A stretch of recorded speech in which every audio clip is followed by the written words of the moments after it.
Y'all, welcome to the Charles Merman Show. We got a full show today. How about that Super Bowl 49 game? I mean, it was a really good game. Probably one of the best Super Bowls that I've seen until that last play, which left a sour taste in my mouth. But we'll talk about that later. Then I got to answer a couple of questions. Is Tom Brady the greatest quarterback of all time? Then we'll talk about that last play of the game. And I'll give my final thoughts on Super Bowl 49 as a whole. Then we got some hot topics, a couple of things in there for y'all. Then inspiration. This is our last Monday show. Well, first week show because it's 49. 50 is our last show on Friday. So, last show for now. And I wanted to put my favorite life lesson there from none other than Dr. Brian Angelo. I'll tell y'all what that is later on. It's time to start the show. Here we go.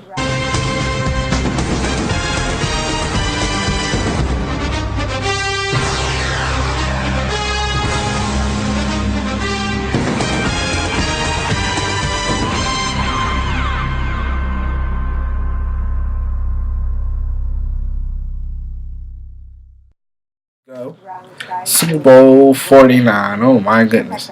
First, let me say congratulations to the New England Patriots. This was one of my favorite Super Bowl games in the last 10 years. It was a good defensive battle for a while. I mean, Seattle did their best at holding the Patriots, and the Patriots did their best at holding Seattle, and in the end, the Patriots' best was just a little bit better than the Seahawks' best.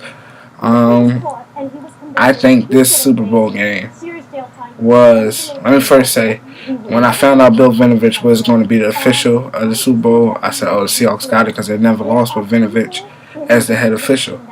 But this was the best officiated game of 2014 that I saw, and I saw them all. Best officiated game of the whole season, and I was happy with what the officiating crew that the NFL picked. They did a very good job. I think the Seahawks self-destructed at the end on the 1 yard line, and that was crazy. We'll talk about that in a minute. Then the question came up because Brady now has 4 Super Bowl rings and 3 Super Bowl MVPs. Is he the greatest quarterback of all time? And I'm just going to say no. He's second. Very close to first. Second. He's not.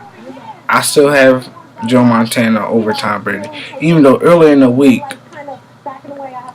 I'll get to earlier in the week in a minute. But Brady is an amazing quarterback. He's the best of my generation. He's the best in the league right now. But I just don't see him. The rules were so much different back in Montana's time where they didn't call those ticky-tack penalties for like roughing the passer, pass interference, all that other stuff. It wasn't as common as it is today. So it was harder to pass for Montana's Elways, or not Elways, Marinos and Sims and all them guys. It was harder for them to pass, but the league has made it easier for Tom Brady to pass. Now, I'm not going to make him a victim because of the time. I'm not going to charge him or fault him because of the time that he came up in. It's not he didn't have control over that. So I'm not going to say that Tom Brady is the GOAT. They're still going to stay with Joe Montana, Joe Cool. Because Montana never threw an interception in the Super Bowl. 11 touchdowns, 0 interception. Even though Brady did pass Montana with 13 touchdowns for the most touchdowns in the Super Bowl. But when you look at that, it took Brady 6 Super Bowls It took him 6 Super Bowls to pass the 11 touchdowns that Montana got in 4. Montana's 4-0 in the Super Bowl. Brady is 4-2. So you got to give it to Montana. Earlier this week, I put this on Facebook. Basically, I was challenging Brady, 2 out of 3 of your Super Bowl wins, you did not lead a game on a touchdown drive. You relied on the kicker. Montana orchestrated the greatest game-winning drive in Super Bowl history. He went 92 yards in less than 3 minutes on 11 plays to score a touchdown to win that game, which was an amazing game. So, I'm just going to keep Tom Brady as the second greatest quarterback of all time. If he wins one more, I might put him up at number 1, but I don't think he'll win one more. Alright, the last play of the game. First of all, what the hell was that? So, my friends will tell you I gave them the soundbite of the night, but I'm going to just say it in a nice way. I said, they're in a shotgun? Just imagine how I said that during the game. I yelled it. I was like, "Are they in a shotgun?" I mean, that was crazy. You have to give the ball to Beast Mode. You're running back. Your running back is known as Beast Mode, which means he ain't getting tackled from one hit, and he only had to go a half a yard. You got to decide to come out in the shotgun and pass the damn ball. Wow, I mean, they literally handed New England the game, but Pete Carroll and Darrell Bevell and Russell Wilson. I mean, Pete said it was his call to throw a pass right there. And then Darrell Bevell, he's the offensive coordinator. He called that particular pass play. And then at the end of the game, he blamed the receiver for not giving enough effort. And I think it's the same. The receiver should be blamed. But the receiver should never been put in that position because they should have ran the ball. And Russell Wilson, I know it's only your fourth year. Russell Wilson should have checked out of that play and turned it into a run. That's what I would have done. And I don't care how many years he's been in the league. Common sense you over 20 something years old. You got more common sense than I should have, and I would have checked out of that play. You should have done the same. I must say I was happy for Bill Belichick. I mean, he really wanted this. Look at this picture.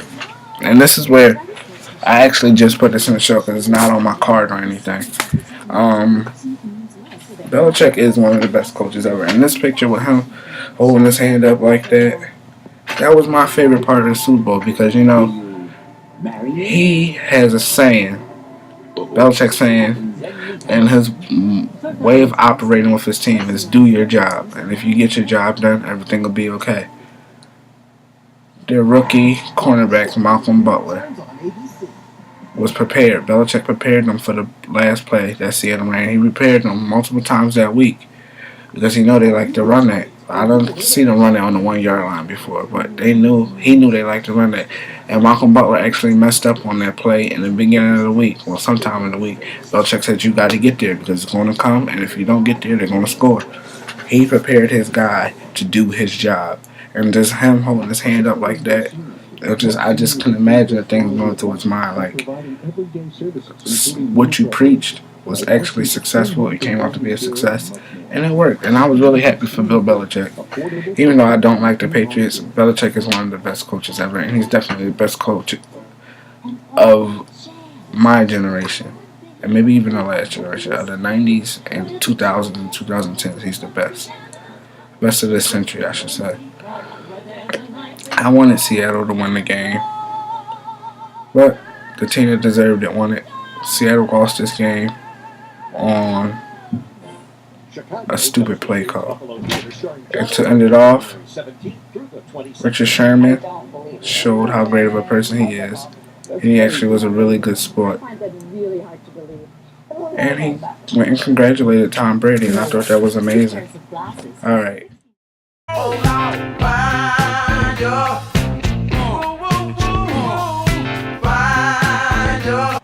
Alright, moving on to hot topics. Whitney Houston and Bobby Brown's daughter, Bobby Christina, was hospitalized, and it was after that she was found face down inside her bathtub, and the ambulance said they responded to a drowning call from somebody being drowned, and now it's said that Bobby Christina is fighting for her life, and her dad, Bobby Brown, is by her bedside, and Tyler Perry is also at her bedside. Warren's former NFL player and NFL Hall of Famer Warren Sapp, at first he was suspended from the NFL Network because he was arrested for soliciting prostitutes during the Super Bowl weekend. Well, now he has been fired from the NFL Network because he was arrested. So, Warren Sapp, you can get your life together, buddy, because that's not even cool. And he's been controversial the last couple of years. So, that's just something unacceptable. You're an NFL player. Just get a wife. Get a girlfriend. Something. Why you gotta go solicit prostitutes? It's illegal.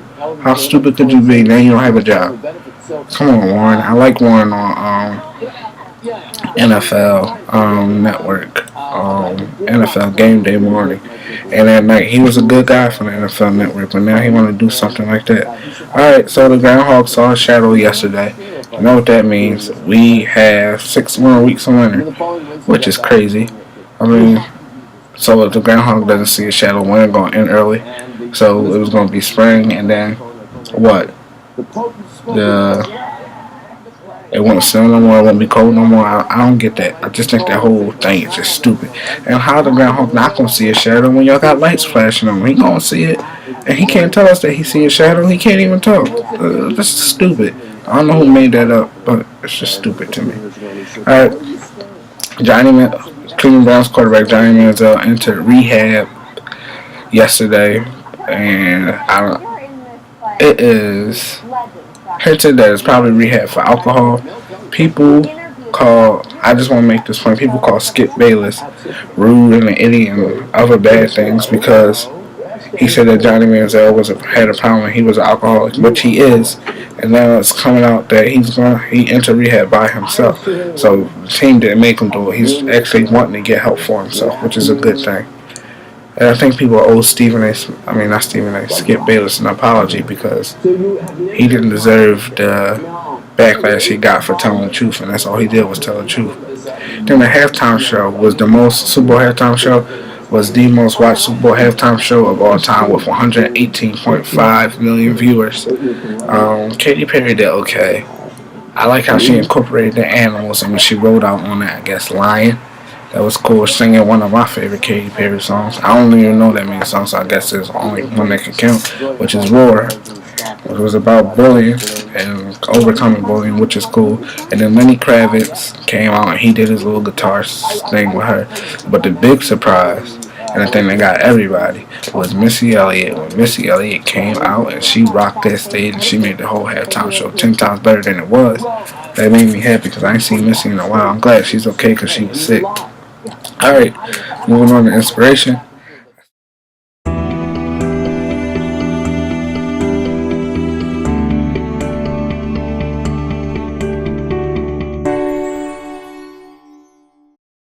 Inspiration.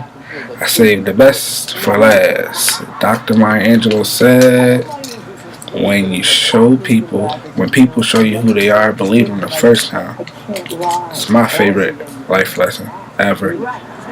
I want you all to watch this or listen to this. Most important lessons I ever learned from you. And I still am, I think I know the lesson, and then I'll walk into a situation and think that's that same lesson. And that is when people show you who they are, believe them. Yes, absolutely. A person says to you, I'm selfish, or I'm mean, or I am unkind. Or I'm crazy. Or believe them. They know themselves much better than you do. Mm-hmm. But no, more often than not, those of us who don't trust life say, don't say a thing like that. You're not really crazy. You're not really unkind. You're not really mean.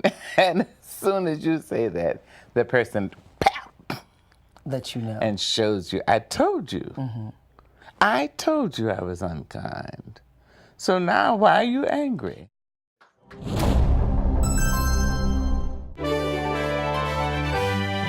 This is my favorite life lesson. This, I think, is the most important life lesson that you will ever have in your life. If you follow this, you will save yourself from a lot of hurt and pain.